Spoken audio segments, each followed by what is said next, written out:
السلام عليكم ورحمة الله وبركاته.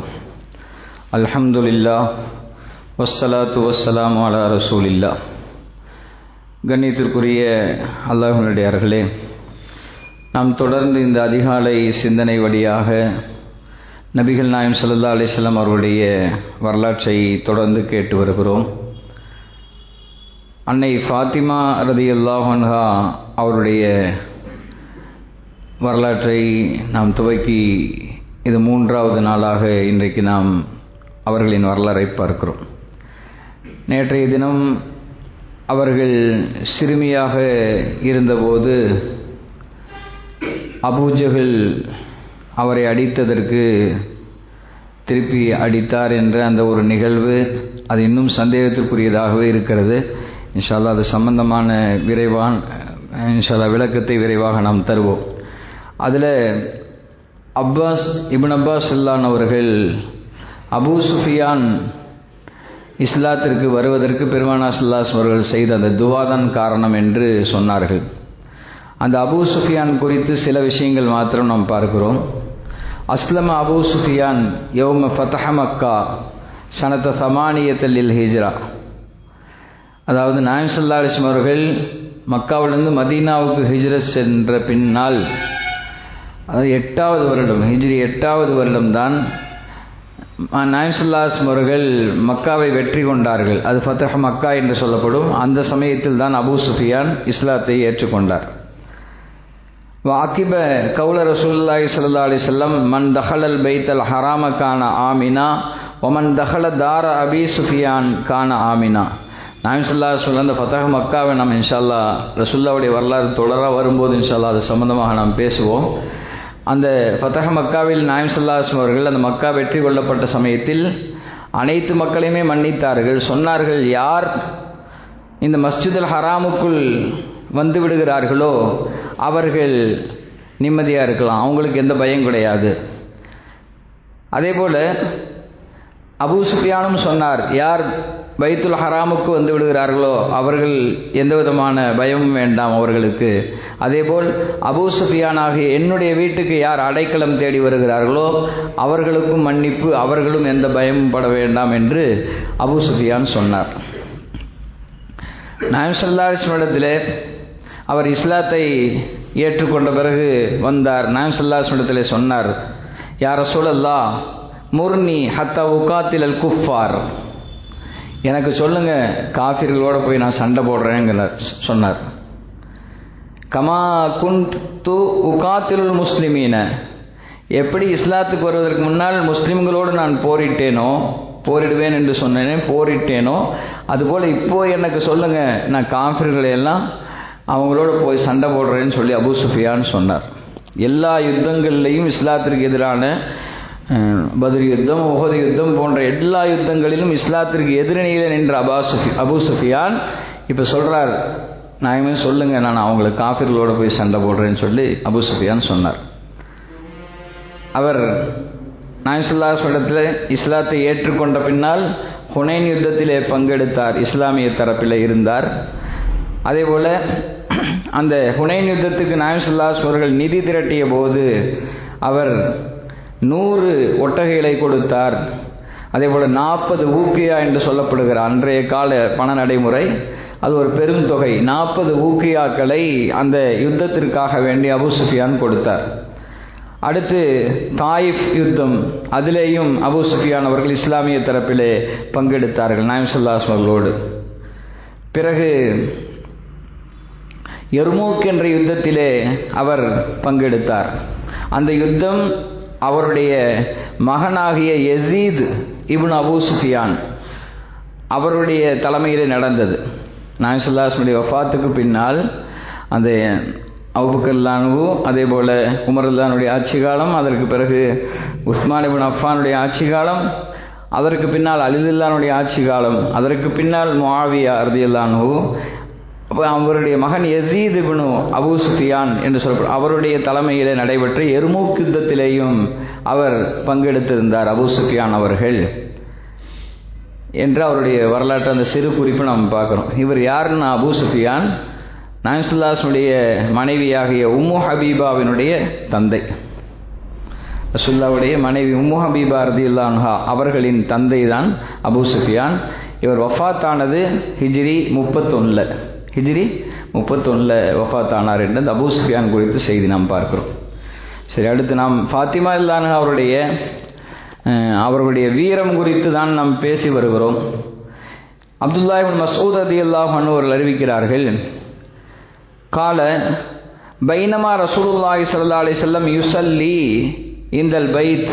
ரசூலுல்லாஹி ஸல்லல்லாஹு அலைஹி வஸல்லம் அவர்கள் காபத்துல்லாஹ்விலே தொழுது கொண்டிருக்கிறார்கள். வ அபூ ஜஹல் வ அஸ்ஹாபுன் லஹு ஜுலூசுன்.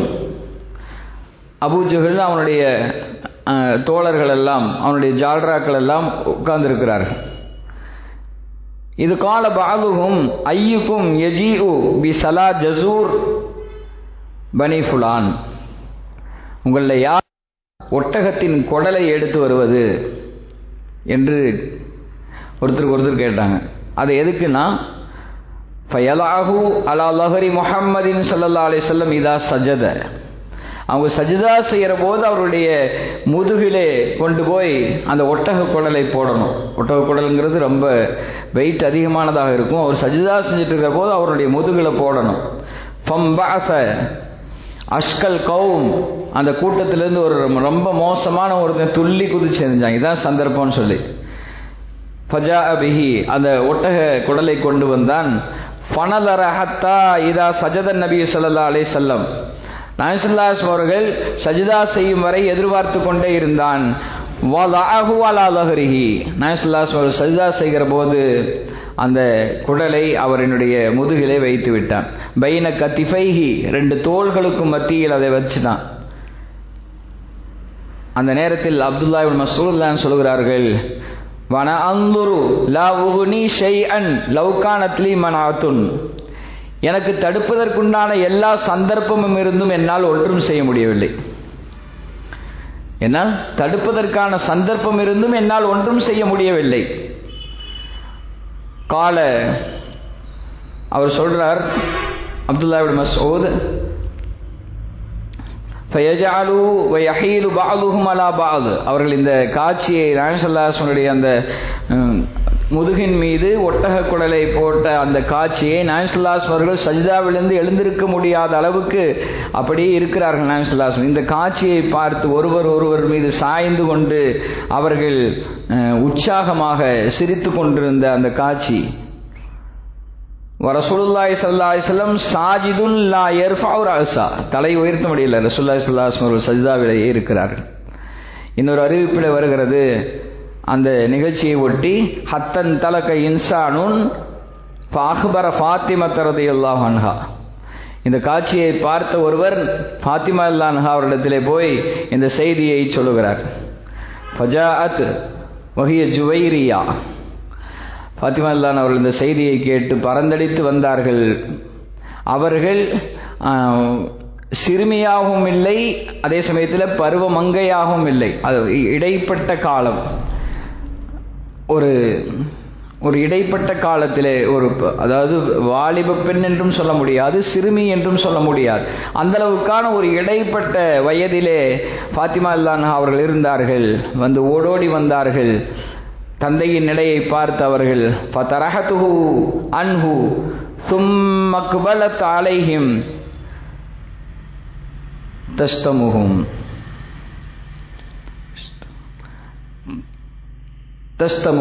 அதாவது ஃபாத்திமா ரலியல்லாஹு அன்ஹா அவர்கள் அந்த ஒட்டக குடலை சிரமப்பட்டு எடுத்து வெளியே போட்டார்கள். போட்டுவிட்டு அந்த எதிரிகளை பார்த்து, அபூஜஹல் உள்ளிட்ட எதிரிகள் உட்கார்ந்திருக்கிற அந்த இடத்தை பார்த்து அவர்களை பார்த்து சொன்னார். அவர்களை பார்த்து அந்த வயதுக்கே உரிய நிலையில் அவர்களை எதிர்த்து அந்த இடத்தில் குரல் கொடுத்தார். என் தந்தை என்ன செய்தார் உங்களுக்கு? ஏகத்துவ அழைப்பு கொடுத்தது தவறா என்கிற ரீதியிலே அவர்களை பார்த்து திட்டினார் ஃபாத்திமா ரலியல்லாஹு அன்ஹா அவர்கள். இங்கே அவர்களுடைய வீரம் வெளிப்பட்ட அந்த நிகழ்வாக இதை நாம் பார்க்கிறோம். மரியாதைக்குரியவர்களே, அந்த நேரத்தில் நாயகம் ஸல்லல்லாஹு அலைஹி வஸல்லம் அவர்கள் துஆ செய்தார்கள். அல்லாஹும்ம அலைக்க பி குரைஷ் பி ஸலாஸ மர்ராத்தின். இறைவா, குறைஷிகளுக்கு ஏதாவது செய். அவர்களுக்கு நாசம் உண்டாகட்டும் என்கிற ரீதியில பெருமானார் ஸல்லல்லாஹு அலைஹி வஸல்லம் அவர்கள் என்றால் அல்லாஹ்வை வணங்கி கொண்டிருக்க அந்த வழிபாட்டுக்கு இடையூறாக ஒரு மோசமான நாற்றம் எடுக்கக்கூடிய ஒரு ஒட்டக குடலை போட்டு தொந்தரவு செய்கிறார்கள் என்று சொன்னால் நாயகம் ஸல்லல்லாஹு அலைஹி வஸல்லம் அந்த நேரத்திலே அவர்களுக்கு எதிராக பிரார்த்தனை செய்தார்கள். ஃபஷக்க அலைஹிம் இதா தஆ அலைஹிம், அவங்களே இந்த துவாவை கேட்டு அவங்களுக்கு நடுக்கம் வந்துருச்சு.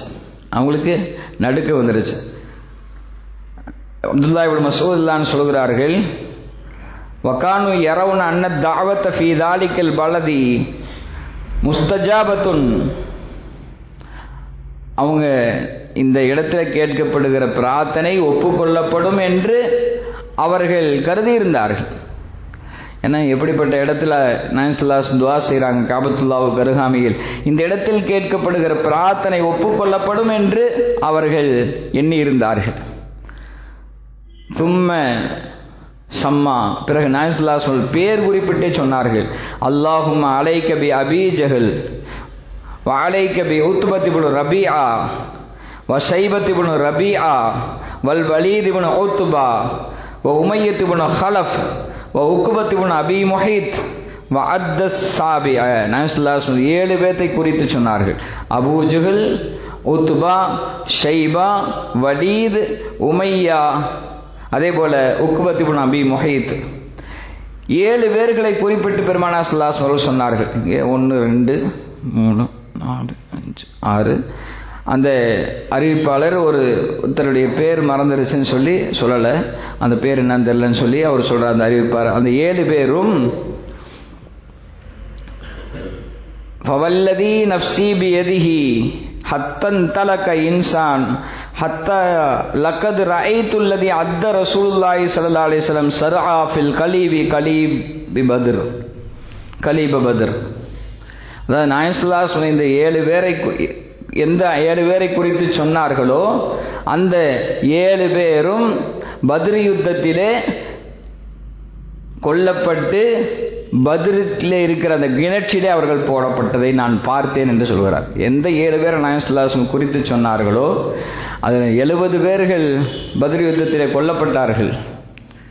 எதிரிகளுடைய தரப்பில் 70 பேர் கொல்லப்பட்டார்கள், 70 பேர் சிறை கைதிகளாக பிடிக்கப்பட்டார்கள். அந்த கொல்லப்பட்ட 70 பேர்களில் நாயகம் ஸல்லல்லாஹு அலைஹி வஸல்லம் அவர்கள் யாருடைய 7 பேரை சொன்னார்களோ அந்த 7 பேரும் கொல்லப்பட்டது, அவர்கள் பத்ர் கிணற்றிலே போடப்பட்டதை நான் பார்த்தேன் என்று அப்துல்லாஹ் இப்னு மஸ்ஊத் ரலியல்லாஹு அன்ஹு அவர்கள் அறிவிக்கிறார்.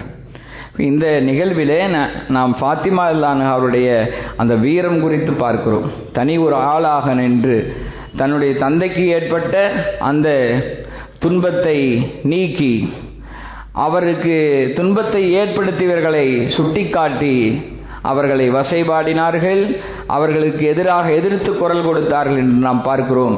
இங்கே ஃபாத்திமா ரலியல்லாஹு அன்ஹா அவர்களை ஒரு இளமங்கையாக அவரின் வீரத்தை நாம் எண்ணி பார்க்கிறோம். அல்லாஹு தஆலா தொடர்ந்து நாம் வரலாற்றை பார்ப்போம். பெருமானார் ஸல்லல்லாஹு அலைஹி வஸல்லம் வரலாற்றை கேட்பதன் மூலமாக அல்லாஹு தஆலா நம் அனைவருக்கும் நல்குவானாக. ஆமீன். வாஹிர் தாவானா அல்ஹம்துலில்லாஹி ரப்பில் ஆலமீன். வஸ்ஸலாமு அலைக்கும் வரஹ்மத்துல்லாஹி வபரகாத்துஹு. சுப்ஹானல்லாஹி பிஹம்திஹி சுப்ஹானக்கல்லாஹும்ம வபிஹம்திக நஷ்ஹது அல்லா இலாஹ இல்லா அன்த வனஸ்தக்ஃபிருக வனதூபு இலைக். ஆமீன். சுப்ஹான ரப்பிக ரப்பில் இஸ்ஸத்தி அம்மா யசிஃபூன் வஸ்ஸலாமுன் அலல் முர்ஸலீன் வல்ஹம்துலில்லாஹி ரப்பில் ஆலமீன். ஸல்லல்லாஹு அலா முஹம்மது ஸல்லல்லாஹு அலைஹி வஸல்லம். ஸல்லல்லாஹு அலா முஹம்மது ஸல்லல்லாஹு அலைஹி வஸல்லம். ஸல்லல்லாஹு அலா முஹம்மத் யா ரப்பி ஸல்லி அலைஹி வஸல்லிம்.